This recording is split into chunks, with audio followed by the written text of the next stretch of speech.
너희 중에 이와 같은 자들이 있더니 주 예수 그리스도의 이름과 우리 하나님의 성령 안에서 씻음과 거룩함과 의롭다 하심을 받았느니라.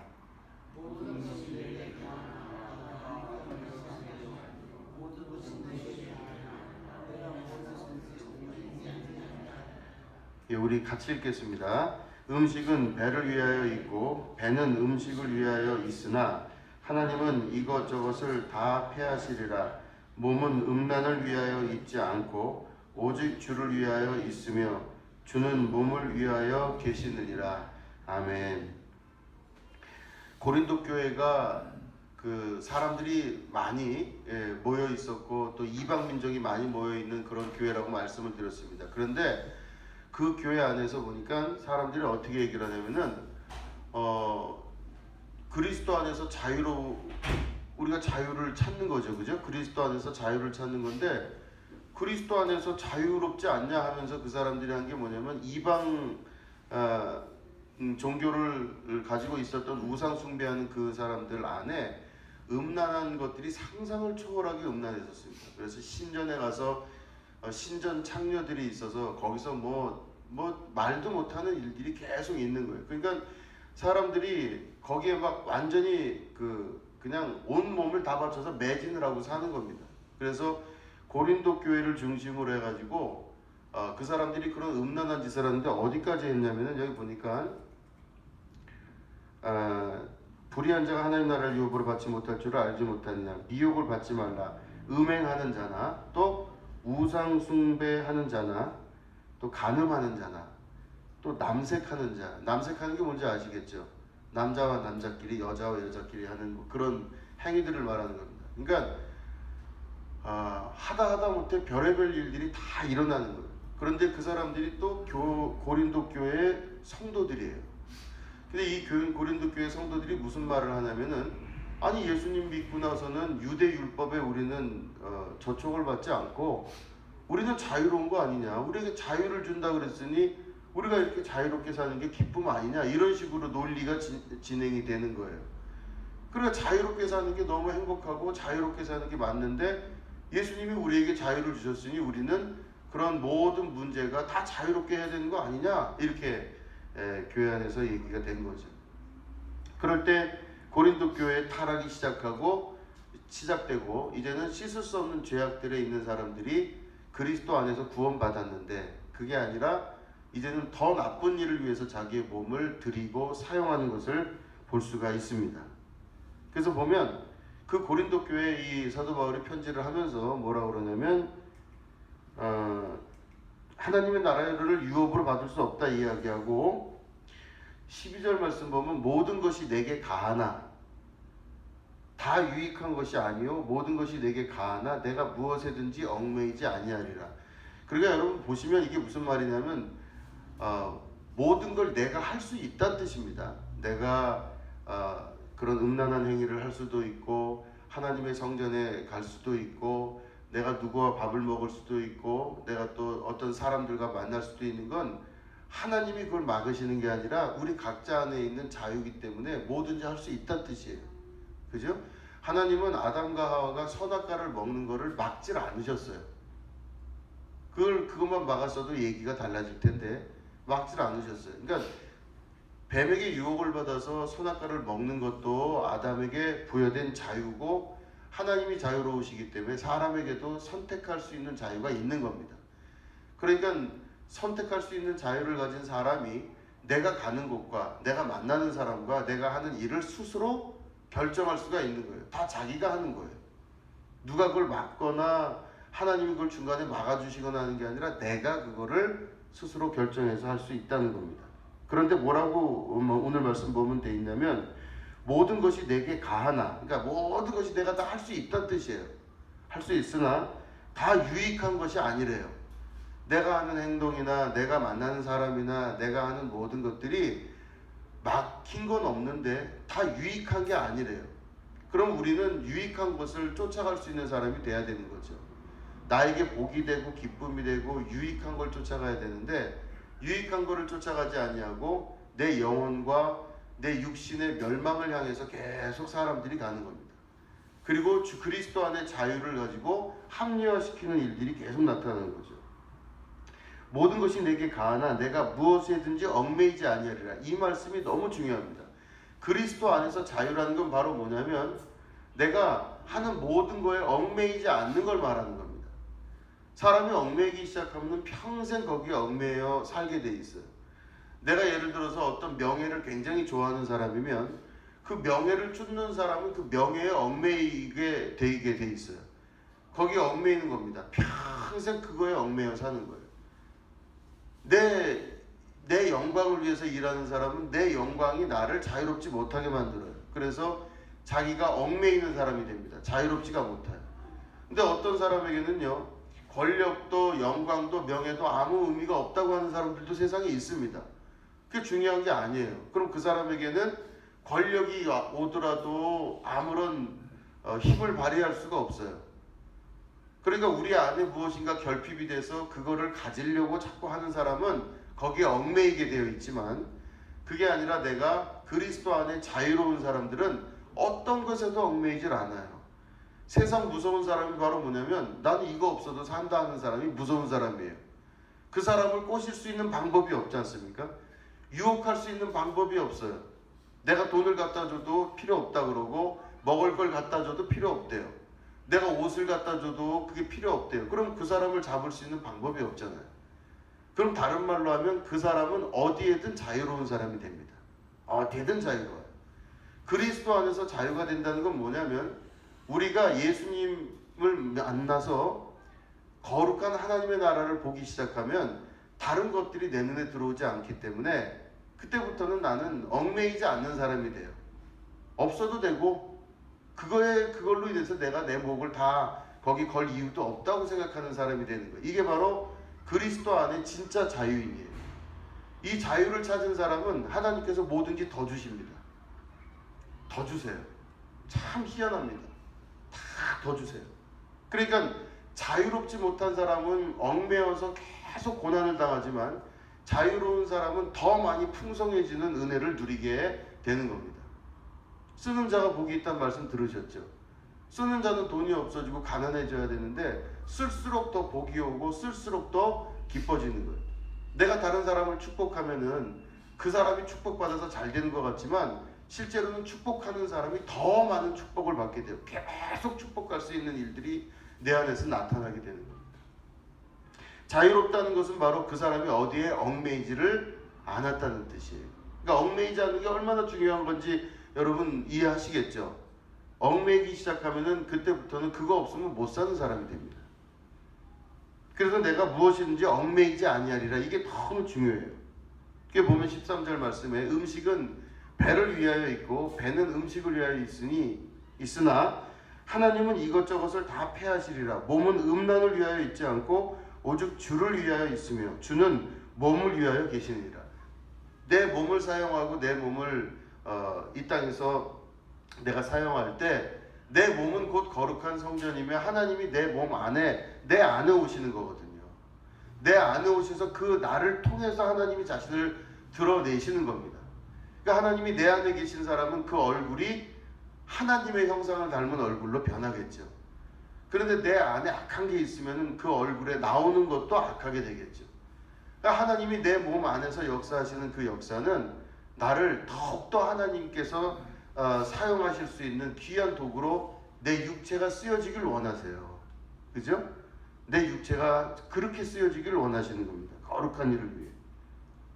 자, 그러면 이 말씀을 이제 자세히 보시면 선택은 나에게 있어요. 선택은 누가 해주는 게 아닙니다.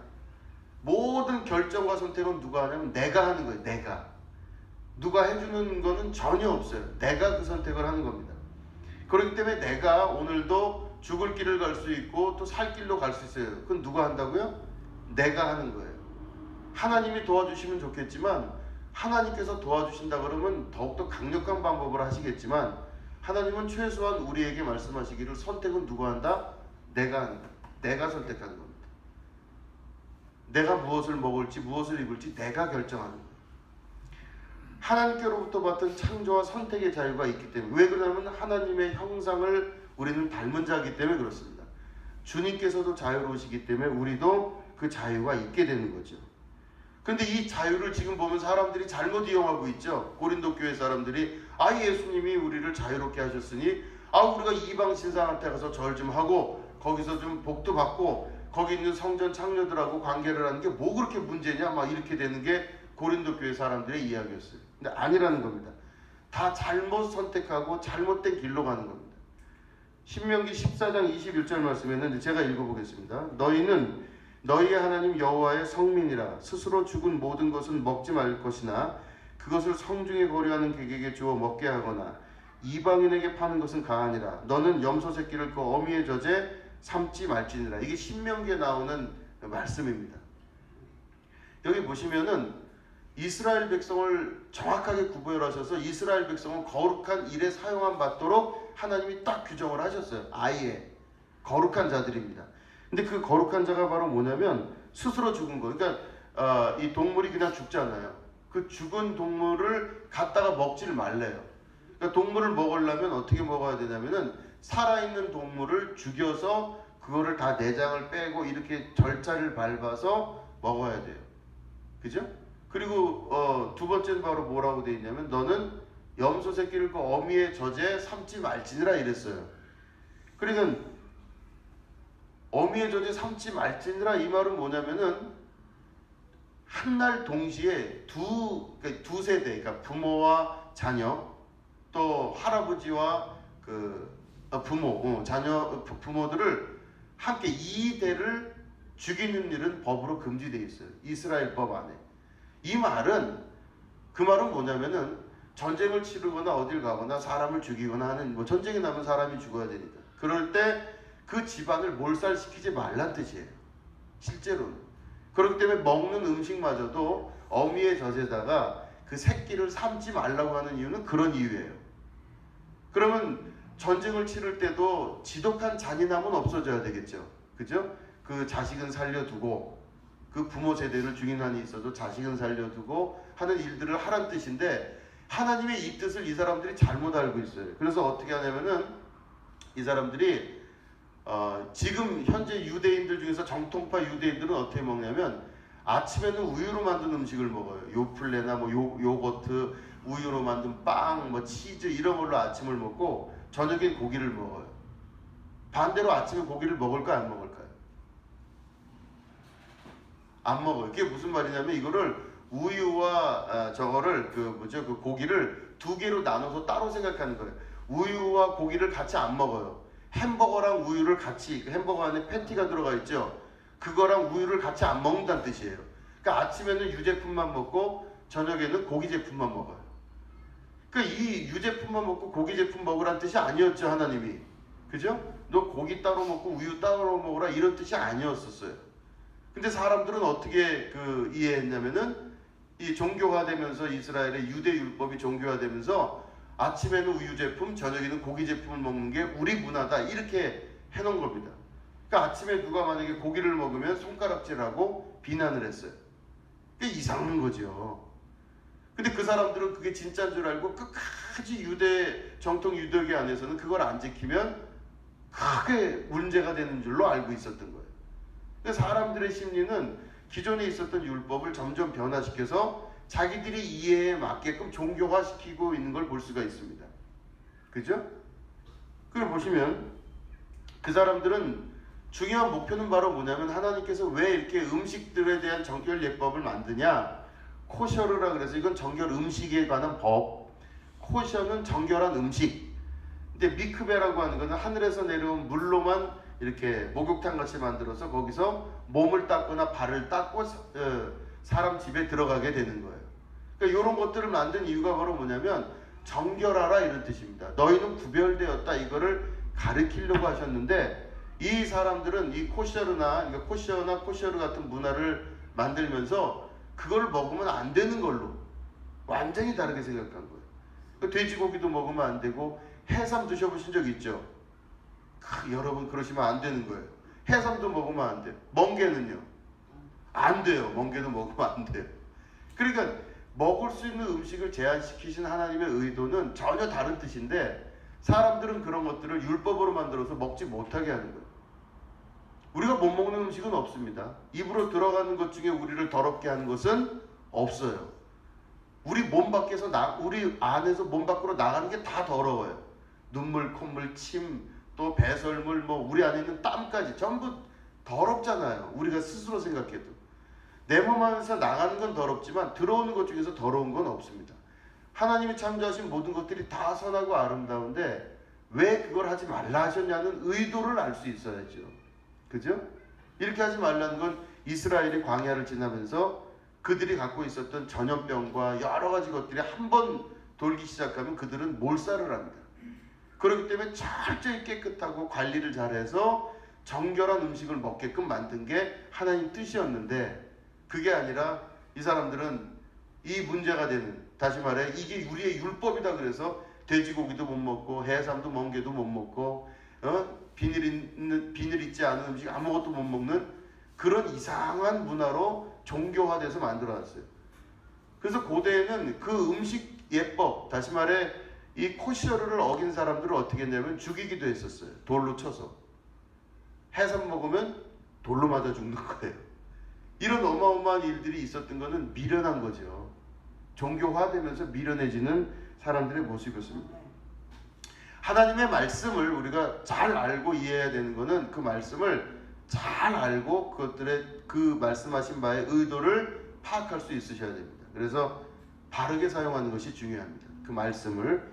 그리고 그러기 때문에 지혜가 필요한 거예요. 그 보시면은 안식일을 지키라 지키지 않으라고 하는 그 말도 이제 여기 보면 예수님 말씀 안에 이게 나오죠. 우리 이 말씀 우리 교독 한번 하겠습니다. 길입니다. 한번 교독하겠습니다. 그때 예수께서 안식일에 밀밭 사이로 가실새 제자들이 시장하여 이삭을 잘라 먹으니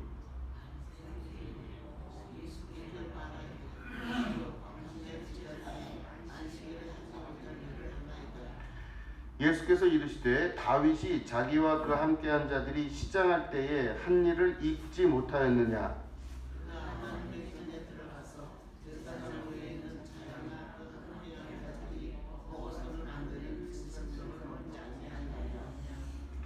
또 안식일에 제사장들이 성전 안에서 안식을 범하여도 죄가 없음을 너희가 율법에서 읽지 못하였느냐.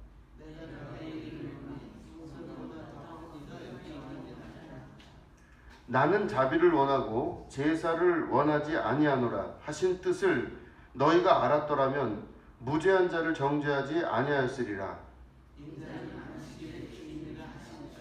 아멘. 이 말씀 들어보면은 이게 잘못하면 주일 성수를 안 하는 거를 막 당연하다고 생각하실 수 있는데 그럴 리가 없으시죠? 예, 주일 성수 잘 하실 줄로 믿고 이 말씀을 들어보면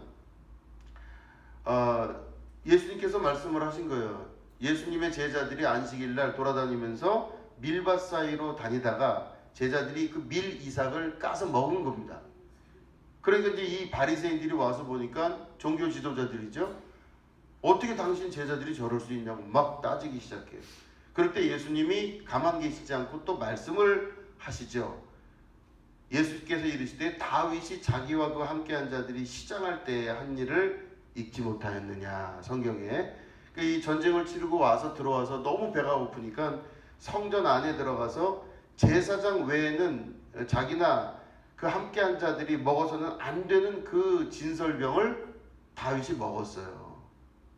그럼 이 사람들은 다윗이 자기들에게 있어서는 최고거든요. 제일 높은 위대한 사람인데 그 다윗이 그런 짓을 한 거에 대해서 어떻게 생각하냐 물어보시는 거예요. 예수님이.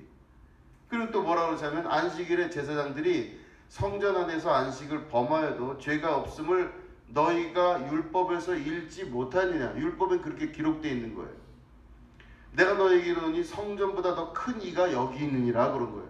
그러니까 예수님이 성전보다 더 크시잖아요. 그죠? 그 말씀을 하시면서 나는 자비를 원하고 제사를 원하지 아니하노라 하신 뜻을 너희가 알았더라면 무죄한 자를 정죄하지 아니하였으리라. 인자는 안식일의 주인이니라 하시니라. 이렇게 말씀을 하시는 거예요. 그러니까 이 사람들이 그 당시에 안식일날 죄를 범한 사람을 돌로 쳐서 무지하게 죽인 거예요. 그러니까 율법은 더 공고해지겠죠. 무서우니까. 근데 이렇게 안식일의 주인이 인자니라 말씀하신 분이 예수님이세요. 그죠? 그러면 안식일이 왜 있게 됐냐면은 안식일의 제정 의미는 바벨론 포로로 잡혀갔습니다. 이스라엘 사람들이. 예루살렘 성전이 다 부서지고 막 끌려갔는데 바벨론의 포로로 잡혀갔을 때 창세기를 그때 이 사람들이 썼다 그랬죠. 제가 말씀드린 거 기억나시나요? 창세기를 왜 적었냐? 이 사람들은 좀 약간 자유롭게 노예 생활을 했어요.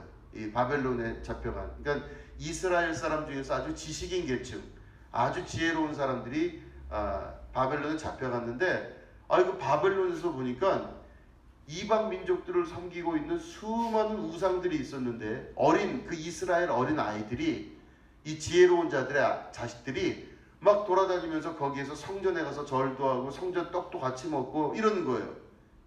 그 바벨론 애들하고 같이 어울리면서. 그러면서 이때 이 부모들이 자식들의 교육을 잘못 시켰다고 자기들이 한탄을 한 거예요. 우리가 잘 못 믿었기 때문에, 하나님을 잘 섬기지 못했기 때문에 자식들도 이렇게 되고 나라도 잃고 성전도 이렇게 다 부서지는구나, 이렇게 생각을 해서 이들이 지금까지 부모로부터 들었던 모든 성경을 다시 적기 시작한 게 뭐라고요? 창세기예요. 그리고 출애굽기, 레위기, 민수기, 신명기를 하나하나 이렇게 적어서 그것들을 자녀들에게 가르친 겁니다.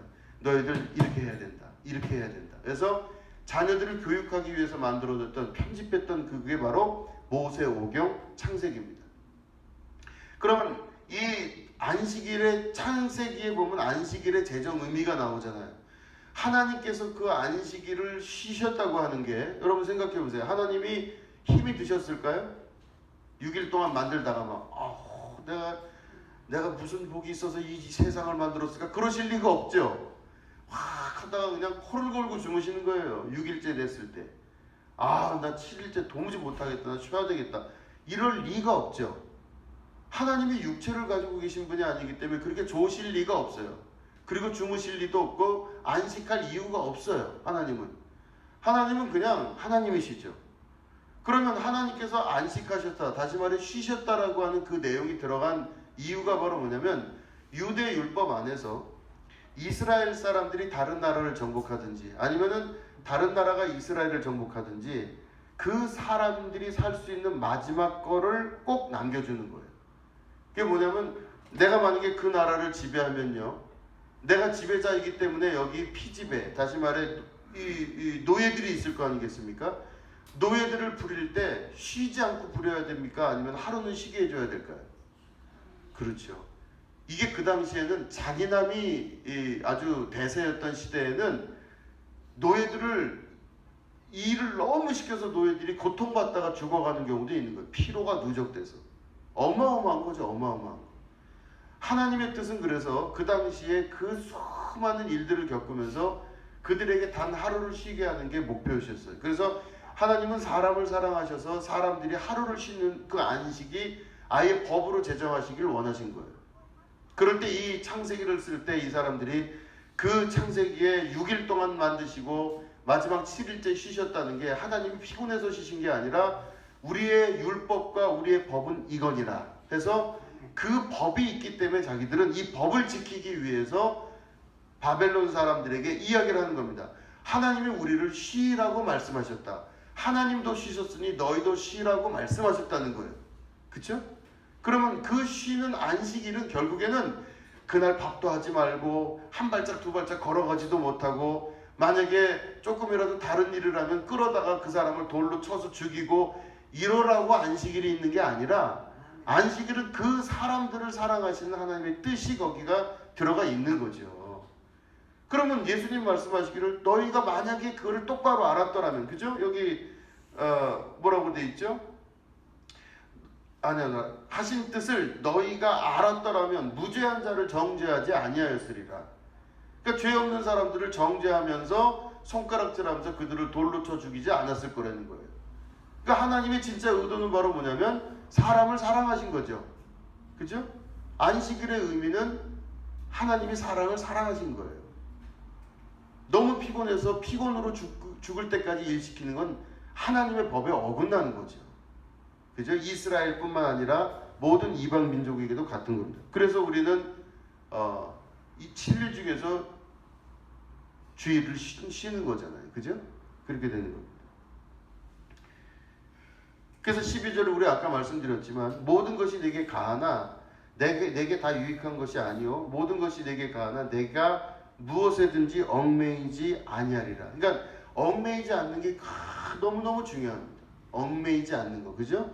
어떤 거에 얽매이기 시작하면 그 인생 자체가 굉장히 힘들어지기 시작해요. 얽매이지 않는 겁니다. 아니요, 그거 아니어도 된다라고 말할 수 있는 수준이 되셔야 돼요. 그죠? 그 보시면 그럼 우리의 몸은 도대체 왜 존재하느냐? 어떤 때 보면 육체에 자기의 모든 걸 건 사람들은요, 몸이 원하는 대로 쫓아가기 시작해요. 내 몸이 원하는 대로. 그런데 육체는 사실은 육체를 위해서 육체가 있는 게 아니라 육체는 영혼을 위해서 육체가 있는 겁니다. 그죠? 보시면 사도행전 2장 17절에 하나님이 말씀하시기를 말세에 내가 내 영을 모든 육체에 부어주리니 너희의 자녀들은 예언할 것이요 너희의 젊은이들은 환상을 보고 너희의 늙은이들은 꿈을 꾸리라. 그죠? 이 말씀은 너희의 육체에 부어주겠다 그러셨어요. 그죠? 뭐를요? 내가 내 영을. 그러니까 그 영, 하나님의 거룩한 영을 그 육체에 부어준다고 했습니다. 그런데 육체가 만약에 더럽고 추악한 거에 사용함을 받는다면 하나님의 영과 더러움이 함께 있는 거죠. 그건 될 수가 없는 거예요. 처음부터 될 수가 없는 거예요. 그렇기 때문에 이스라엘 사람들은 철저하게 그 육체의 소욕을 없애기 위해서 최선을 다하는 겁니다. 육체의 소욕을 없애는 일이 너무너무 중요해요. 그래서 보면 우리가 지난주 오후 예배 때 읽으셨지만 요한복음 4장에 보면 하나님은 영이시니 예배하는 자가 영과 진리로 예배할지니라 그랬죠. 그러니까 우리가 육체로 예배하는 게 아니라 영으로 예배해야 되는데 영은 어디에 있어요 지금? 우리 몸에 있는 거죠. 그죠? 우리 몸에 있기 때문에 육체도 소중하게 다루실 수 있으셔야 돼요.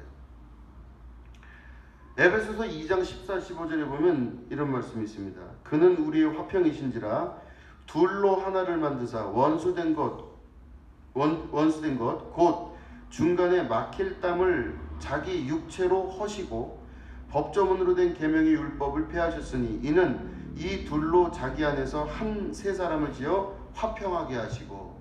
그러니까 예수님께서 자기의 육체를 죽이심으로 말미암아 우리를 화평케 하셨다 이렇게 기록하고 있는 겁니다. 그러니까 하나님과 우리가 하나가 된다는 뜻이에요.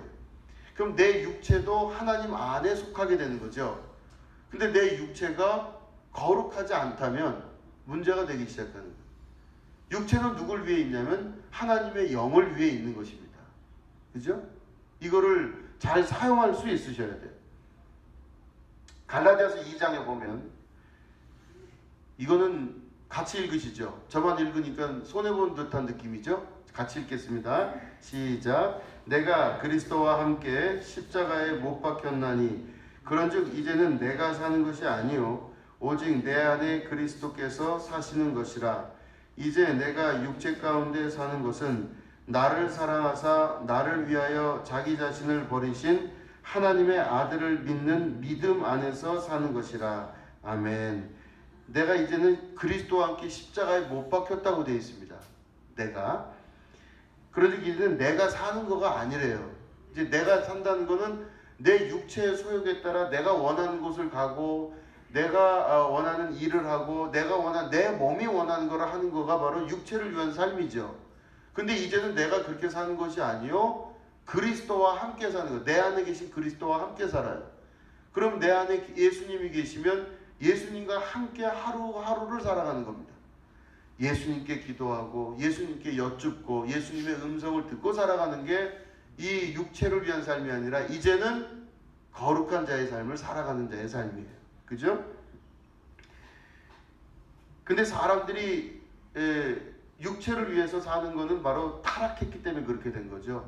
그러니까 육체가 난 줄 알고 사는 거예요 지금. 자 보셔서 우리가 설교를 최근 예배 때 요즘 다 하신 것들이라 아주 빨리빨리 넘어갈 수가 있어요. 사람이 땅 위에 번성하기 시작할 때에 그들에게서 딸들이 나니 하나님의 아들들이 사람의 딸들의 아름다움을 보고 자기들이 좋아하는 모든 여자를 아내로 삼는지라. 여호와께서 이르시되 나의 영이 영원히 사람과 함께하지 아니하리니 이는 그들이 육신이 됨이라. 그러나 그들의 날은 120년이 되리라 하시니. 이렇게 돼 있죠. 그들이 뭐가 됐다고요? 육신이 됐어요. 자, 그럼 보시면 이 말씀이 의미하는 건 뭐냐면 나를 움직이는 힘이 있죠. 그렇죠? 나를 움직이는 힘이 있습니다. 내가 돈을 벌어야 되겠다. 그러면 돈을 벌러 가는, 내 몸이 힘들어도 가야죠. 그렇죠? 내가 공부를 해야 되겠다. 그럼 내가 피곤하고 힘들더라도 공부를 막 하는 거예요, 사람이. 그죠? 근데 내가 예를 들어서 어떤 뭐 다른 일을 해야 되겠다. 그럴 때 내 마음에 결정한 거를 육체가 순종하고 쫓아가는 거예요. 그러면 내 마음이 어떠냐에 따라서 그 몸이 움직이겠죠, 그 육체가. 그죠? 근데 이 지금 하나님의 아들들이 사람의 딸들의 아름다움을 보고 그들을 취하고 나서 그들이 육신이 됐다는 말이 뭐냐면 마음이 그 육신을 이끄는 게 아니라 몸이 그 마음들을 이끌어가요. 그냥 몸이 가는 거예요, 몸이. 그냥 우리의 일상과 생활과 삶의 습관이 항상 그렇게 되는 거예요. 그러니까 몸이 글로 가는 겁니다. 어떻게 할 거예요? 이 육신이 된 거예요. 결국은 그 육신이 된 자들을 하나님이 내가 다시는 나의 영이 영원히 사람과 함께하지 아니하겠다고 말씀을 하시는 거예요. 육신이 가는 대로 쫓아가는 겁니다. 그러니까 육신은 내 마음의 통제를 받는 게 육신이에요. 그죠? 내가 마음을 어떻게 먹냐에 따라서, 예를 들어 내가 돈을 벌어야 되겠다. 그럼 힘들고 지겹고 고통스러워도 가는 거죠. 돈을 벌러. 공부하는 게 너무 힘들어요. 그래도 내 마음이 공부를 해야 되겠다 마음을 먹으면 막 몸이 욱신욱신 싫어도 공부하러 가는 겁니다. 그러니까 내 마음에 어떤 마음을 먹냐에 따라서 나머지 일들이 진행되는 거예요. 그러면 마음에 이끄는 대로 가는 사람은 그 인생이 성공하고 발전을 할 수가 있어요. 내가 힘들어도 참고 꾹 참고 이겨내가면서 가는 거가 육체의 소욕을 이기는 거예요. 먹고 싶어도 줄이고, 내가 뭘 하고 싶어도 또 줄이고 하는 일들을 계속하면서 내 마음 안에서 그리스도께서 하시고자 하는 그 일들을 이루어 나가는 것이 그 한 사람과 생명이 점점점 성장해 가는 거예요. 그러니까 성장해 가고 그 마지막에 최종 종점이 하나님 나라의 거룩한 천국에 들어가는, 입성하는 기쁨을 누리는 거죠. 근데 육신을 쫓아가기 시작하면요, 사람이 먹는 것과 입는 것과 자는 것과 육의 모든 소욕으로 끌려다니기 시작하면 모든 것들이 다 패망하여 멸망하기 시작합니다. 세상의 모든 역사는 대부분 그래왔어요. 로마의 그 부유함과 아름다움과 그 강력한 힘도 목욕탕 문화로 인해서 생각보다 빠르게 무너져 내려갔어요. 그죠? 우리가 생각하는 목욕탕은 일반 대중탕을 얘기하는 것이 아니라 로마의 목욕탕은 상상할 수 없는 음란한 문화예요. 그 목욕탕 문화 안에 들어가면서 로마가 완벽하게 무너졌습니다. 세상에도 무너지지 않을 것 같았던 그 어마어마한 나라가 그러므로 무너지기 시작한 거죠. 그렇기 때문에 이 창세기를 기록했던 이 이스라엘 사람들은 자기 부모들과 자기 형제들과 자기 조상들의 죄를 인식하고 예루살렘에서 끌려 나와서 어디죠? 그 바벨론의 포로로 잡혀간 다음에 이를 악물고 이거를 편집을 하여 이것들을 적어 내려가면서 자식들에게 있어서만큼은 진짜 정말로 목숨을 다하여 그 육체의 소욕을 돌아가지 못하도록 아주 철저한 교육을 시켰어요. 그러니까 유대인의 교육은 무섭잖아요. 그죠? 그 사람들은 무서운 교육을 시켜요. 막 교육을 하고 아이들을 교육하는데 그렇게 했습니다. 보면 여러분, 솔로몬의 잠언을 보면은 자식 교육을 어떻게 시켰나가 나와요. 왜냐면 이제 그 역사를 다시 반복하면 안 되니까. 자, 보시면 잠언 29장 15절을 보면 채찍과 꾸지람이 지혜를 주거늘 임의로 행하게 버려둔 자식은 어미를 욕되게 하느니라. 이렇게 되어 있어요. 그러니까 채찍과 꾸지람으로 자녀를 가르칠 때 그 자녀가 지혜를 얻기 시작해요. 근데 만약에 채찍과 꾸지람으로 하지 않고 임의로 자기 마음대로 행하게 버려둔 자식은 엄마를 욕되게 한대요. 그죠? 이 말씀은 이스라엘에게 있어서 솔로몬의 잠언입니다. 엄청 중요한 거예요. 그 다음 거 한번 볼까요? 잠언 23장 14절을 보면 네가 그를 채찍으로 때리면 그의 영혼을 수올, 다시 말해 지옥에서 구원한대요. 그러니까 때리는 게 나은 거예요. 두들겨 패는 게 낫다는 뜻입니다. 또 잠언 22장 15절을 보면 아이의 마음에는 미련한 것이 얽혔으나 징계하는 채찍이 이를 멀리 쫓아내리라. 그러니까 징계하는 채찍으로 말미암아 그 아이를 바르게 세울 수 있다 그러면은 그에게 지혜가 있기 시작한 거예요. 이게 전 그 다음 말씀 보고 너무 이게 웃으면 안 되는데 웃었어요. 잠언 24 이건 같이 읽어볼까요? 시작. 아이를 훈계하지 아니하려고 하지 말라. 채찍으로 그를 때릴지라도 그가 죽지 아니하리라. 패도 안 죽을 테니까 패래요. 이 말씀이죠. 우리끼리 흔한 얘기로 하자면 붙잡혀가도 때려야 돼요. 어쨌든 이 말씀 보고 제가 너무 재밌어서 웃었어요. 이거 웃을 일은 아닌데 아이를 훈계하지 아니하려고 하지 말라. 채찍으로 그를 때릴지라도 그가 죽지 아니할 거래. 그러니까 그냥 이렇게 하래요. 이게 솔로몬의 잠언입니다. 솔로몬의 잠언이에요. 이스라엘의 그 역사를 만들지 않고자 하는 하나님의 뜻과 의도가 솔로몬을 통해 드러난 거죠. 그죠? 히브리서 12장 6절을 보면 주께서 그 사랑하신 자를 징계하시고 그가 받아들이시는 아들마다 채찍질 하심이라 하였으니, 그러니까 하나님께서는 그 육체의 소욕을 줄이기 위해서 무진장하게 자녀들을 채찍질하여 가르치신 겁니다. 왜 그렇게 하셨냐? 갈라디아서 5장 17절을 보면 육체의 소욕은 성령을 거스르고 성령은 육체를 거스르나니 이 둘이 서로 대적함으로 너희가 원하는 것을 하지 못하게 하려 함이니라. 내가 마음에 원하는 게 있어도 마음이 원하는 걸 못해요. 왜냐하면 육체의 소욕 때문에. 내가 마음에 공부하고 싶은데 육체가 쉬자 그러면 쉬어야죠. 내가 돈 벌러 가자 그러는데 내 마음이 가자고, 난 돈 벌기 싫은 사람이 어디 있겠어요. 돈 많이 벌고 싶겠죠. 그런데 마음은 원하는데 육체가 하지 못하게 하는 거예요. 그러니까 결국은 마지막 결론이 어떻게 되냐면 너희가 원하는 것을 하지 못하게 하려 합니다. 그러니까 결국은 정복돼야 될 게 누구냐? 눈에 보이는 일단 육체는 정복이 돼야 돼요. 육체를 이길 수 있는 힘을 기를 수 있는 거, 이게 바로 솔로몬의 잠언과 신약성경 전체를 통해서 나타나는 말씀입니다. 물론 육체를 다스리는 건 그 사람 안에 있는 마음의 결단이겠죠. 그죠? 자, 이건 아까 우리 읽었던 거고, 그죠?